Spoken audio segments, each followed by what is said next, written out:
On to this one.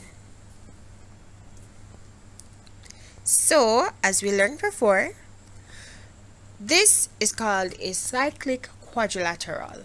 Cyclic quadrilateral. And pretty much it's a quadrilateral inside of a circle. And if you notice this red angle on the outside, angle VZR. Angle VZR is 113 degrees. Notice that it's equal to some other angle inside the cyclic quadrilateral. No, it's not angle ZRT, but it's angle RTS, this one all the way out here. So we call this the opposite angle, right? So we say that the external angle to a cyclic quadrilateral is equal to its opposite internal angle. So what we mean is, like, once the angle the outer, so when you have a side of the cyclic quadrilateral extended like this, that's VZS when it's extended all the way beyond the circle, and there's an angle that is formed. So angle VZR is right out here. So it's saying that it's the same size as one angle inside of the cyclic quadrilateral, right? So it's not the one directly inside it here, so it's actually the opposite one, which is this one over here, so at T. So it's not this one at R, and it's not this one at Z, and it's not that one at S, it's at T. So what I like to do is to draw an arrow to show that, look, once I come inside and touch Z, just draw it opposite.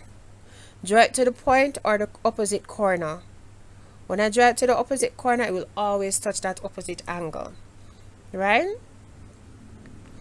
So angles VZR is the same measurement as angle RTS, 116, 116. And if I should change it, it should be the same. It doesn't matter. See, the one on the outside is 100. That's the external angle. And the one on the inside, the internal angle, is 100. If I switch it again, the one on the outside, the external angle, is 130.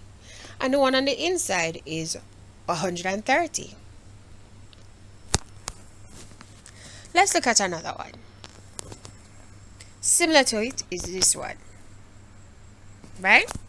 Now this line, this blue line, DLE, that's what we call a tangent. And a tangent is a straight line that passes through one point of a circle on the circumference. So see, that is what the tangent is, that line here, this line. And point L is the point of tangency. That's the one point that the line passes through that's on the circle. So point L is the line of tangency, and DE is the tangent itself.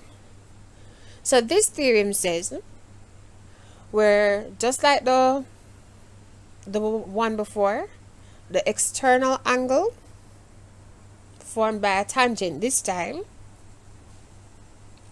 is equal to the opposite angle on the inside.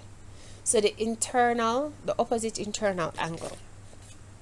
So this 83 is on the outside, and the opposite angle that's on the inside is this angle LOA, right? So it doesn't matter how the angle wants set or how the tangent wants turn. Once you have an external angle, the opposite interior angle is going to be the same measurement. Just have a visual look at it. I'm going to change it so you can see. So notice on the outside it's 83, the external angle, and on the inside it is also 83. Let's change it again. So it doesn't matter how it wants to look, as long as you can pick it up, right? 51 is the external angle between the tangent and the chord. So the opposite interior angle is also 51. There's another way you can see it. We can see it that the angle formed between the chord and a tangent is equal to the angle formed in the alternate segment. So here, DLA, there's an angle out there. The alternate segment is up here, so right? Notice I'm not going below the chord AL. I'm not going below them.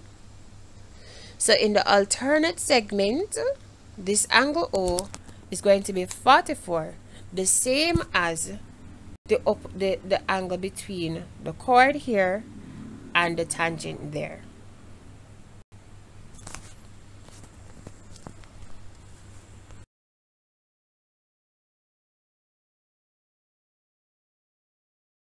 On to this one.